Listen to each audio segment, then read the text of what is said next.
स्वागत आहे सर्वांचं शिल्पा होम किचनमध्ये.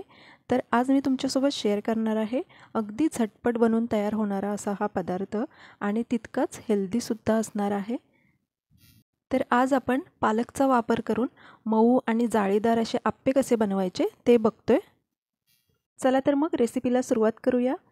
इथे एका बाउलमध्ये 1 वाटी रवा घेतला आहे. आता हा जो रवा आहे तो नॉर्मल आहे, जो शिरा उपमा बनवण्यासाठी आपण वापरतो तोच आहे. आता त्यामध्ये थोडं पाणी ओतून आपल्याला हे मिक्स करून घ्यायचं आहे. तर इथे मी अर्धा वाटी पाणी इतकं घेतलेलं आहे आणि हे आता सगळं मिक्स करून घेणार आहे. थोडं पाणी अजून ओतून घेतलं आहे. जवळपास पाऊण वाटी इतकं पाणी लागलेलं आहे. तर हे व्यवस्थित मिक्स करून घेते आणि त्यानंतर आपल्याला लागणार आहे अर्धा वाटी इतकं दही. तर हे दहीसुद्धा त्यामध्ये टाकून घेते आणि हे छान मिक्स करून घ्यायचं. तर हे आप्पे तुम्ही सकाळच्या नाश्त्याला किंवा मुलांच्या टिफिनमध्ये सुद्धा देऊ शकता. अगदी कमी वेळात बनवून तयार होतात. आता हे व्यवस्थित मिक्स करून झालेलं आहे आणि यावरती आता झाकण देऊन आपल्याला 5 ते 10 मिनिटांसाठी ठेवून द्यायचं आहे, म्हणजे रवा जो आहे तो छान फुलून येईल. इथे मी पालक घेतला आहे स्वच्छ धुवून आणि हे आता पातेल्यामध्ये मी काढते आणि यामध्ये थोडंसं पाणी ॲड करून आपल्याला ते 3 ते 4 मिनिटासाठी शिजवून घ्यायचं आहे. फक्त पालक सॉफ्ट होईपर्यंतच शिजवून घ्यायचं आहे, जास्त नाही शिजवायचं. तर मी गॅस बंद करते आणि हे थंड होऊ द्यायचं. मग ते आपल्याला मिक्सरमधून बारीक वाटून घ्यायचं आहे. आता हा रवासुद्धा फुलून आलेला आहे, घट्ट झालेलं आहे मिश्रण. आता यामध्ये बारीक वाटलेलं पालकचं मिश्रण ते ॲड करायचं आहे आणि चवीनुसार मीठ टाकून घ्यायचं आहे. आता जे हे मिश्रण आहे ते व्यवस्थित मिक्स करून घ्यायचं. बघू शकता किती छान कलर आलेला आहे. यामध्ये जो आपण रवा वापरलेला आहे तो फ्रीजमध्ये स्टोअर केलेला किंवा भाजून ठेवलेला रवा असतो तो वापरायचा नाही. कधीकधी आपण रवा खराब होऊ नये म्हणून फ्रीजमध्ये स्टोअर करतो किंवा भाजून ठेवतो. तर फ्रीजमध्ये ठेवलेला रवा असेल तर तो पदार्थ बनवण्याच्या आधी 1 ते 2 तास बाहेर काढून ठेवायचा, मग तो वापरायचा. आता हे आप्पे छान जाळीदार बनावे यासाठी इनोचं फ्रूट सॉल्ट वापरलेलं आहे मी, किंवा खाण्याचा सोडा वापरला तरी चालेल. तर हे टाकल्यानंतर व्यवस्थित मिक्स करून घ्यायचं, सगळ्या पिठाला लागलं पाहिजे. तर हे मी आता व्यवस्थित मिक्स करून घेते. पण तुम्हाला जर खाण्याचा सोडा किंवा इनो वापरायचा नसेल तर सकाळी जर का बनवायचं असेल तर आदल्या दिवशी रात्री दहीमध्ये किंवा ताकामध्ये रवा भिजत घालून ठेवायचा आणि मग दुसऱ्या दिवशी वापरायचा. तर गॅसवरती मी एक आप्पेपात्र घेतलेलं आहे आणि ते गरम करून घेतलं आहे. त्यानंतर थोडं तेल टाकून घेतलं आहे आणि व्यवस्थित तेल लावून घेते.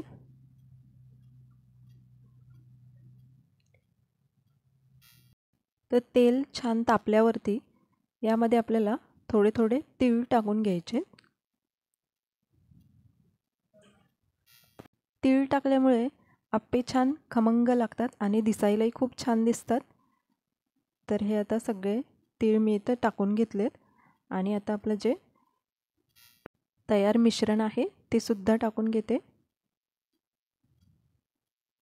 रव्याचा वापर करून असे जेव्हा पदार्थ आपण बनवतो, म्हणजे रव्याचे आप्पे, रव्याच्या इडल्या किंवा रवा केक, यामध्ये फ्रीजमध्ये ठेवलेला रवा जर वापरला तर आप्पे किंवा इडलीला छान जाळी पडत नाही आणि केकमध्ये जर का वापरला तर व्यवस्थित बेक होत नाही. तर त्यासाठी रवा वापरण्याच्या आधी 1 ते 2 तास आधी बाहेर काढून ठेवायचा, मग वापरायचा. यावर झाकण ठेवून मध्यम आचेवरती 10 ते 15 मिनिटांसाठी आपल्याला वाफवून घ्यायचे आहे. तर 10 मिनिटांनंतर चेक करून बघायचं. एखाद्या चमच्याने साईडनी कडा मोकळ्या करून घ्यायच्या आणि मग पलटी करायचं.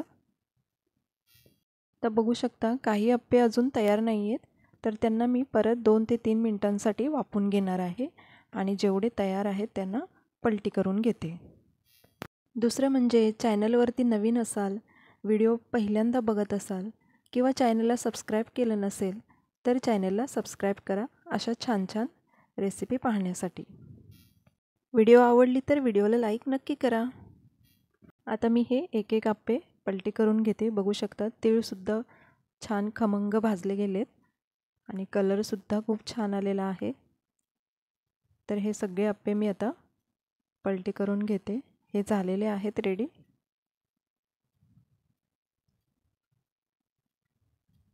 आता हे मी एका प्लेटमध्ये काढून घेते. उरलेल्या मिश्रणाचे सुद्धा अशाच पद्धतीने मी सगळे आप्पे करून घेते. तर सुरुवातीला तेल टाकून घेतले, मग त्यामध्ये तीळ टाकून घेते आणि जे मिश्रण आहे ते ओतून घेते. तसंच याच मिश्रणाच्या तुम्ही इडल्यासुद्धा बनवू शकता. त्यासुद्धा मऊ आणि जाळीदार बनून तयार होतात. तसंही मुलं हिरव्या भाज्या खायला खूप कंटाळा करतात, तर त्यांच्यासाठी त्यांच्या नाश्त्यामध्ये किंवा डब्यामध्ये अशा भाज्या वापरून पदार्थ बनवलेले दिले तर ते आवडीने खातात. तर हे नक्की ट्राय करून बघा तुम्ही. आता हे सुद्धा झाकण देऊन आपल्याला 5 ते 10 मिनिटांसाठी छान असं वाफवून घ्यायचं आहे. तर सर्व आप्पे तयार झालेले आहेत. बघू शकता कलर खूप छान आलेला आहे.